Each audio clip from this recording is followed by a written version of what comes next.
Baria. Today we're going to be making the Calabrese Pizza. It's one of the most exotic and simplest pizzas in town. Do give it a try.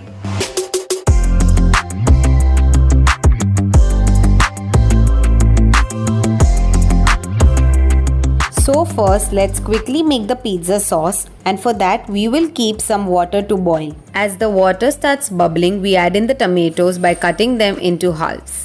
Here I've taken 3 medium-sized tomatoes, which is sufficient for 2 pizzas. Now cover this with a lid and let it boil for 3 to 4 minutes on high flame. After 3 to 4 minutes, switch off the flame and take out the tomatoes.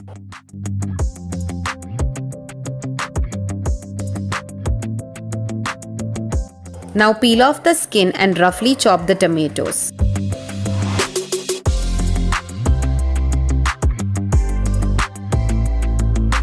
Once you are done peeling off the skin, grind this into a fine puree without adding any extra water.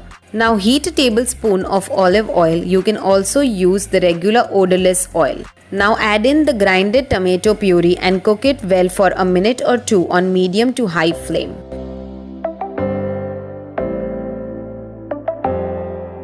Now add in some chopped basil, about 8 to 10 leaves, 1 teaspoon of red chilli flakes, 1 teaspoon of oregano, a pinch of black pepper, some salt, and mix everything well.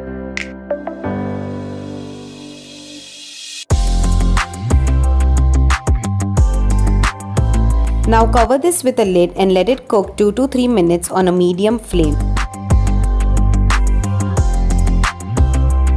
Once done, add in about 1.5 tablespoons of tomato ketchup and mix it well.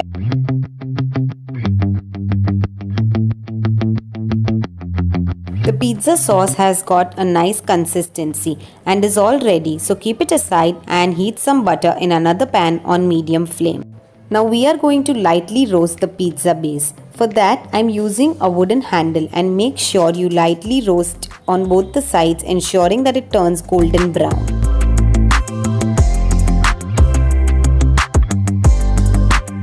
Once done, let's assemble the pizza. So at the base, spread some pizza sauce and arrange a generous amount of basil leaves in a random manner. Once you are done placing the basil leaves, now brush very little oil all over the basil leaves. Now sprinkle good amount of olives, diced ones, and shred enough cheese. Here we have taken the normal processed cheese. You can also use the mozzarella cheese or the cheddar cheese as one likes.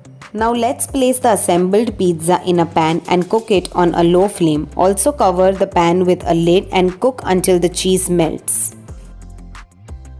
As you can see, the cheese has nicely melted. So let's switch off the flame and take out the pizza, and now let's cut them into square or rectangular pieces as one's base offers.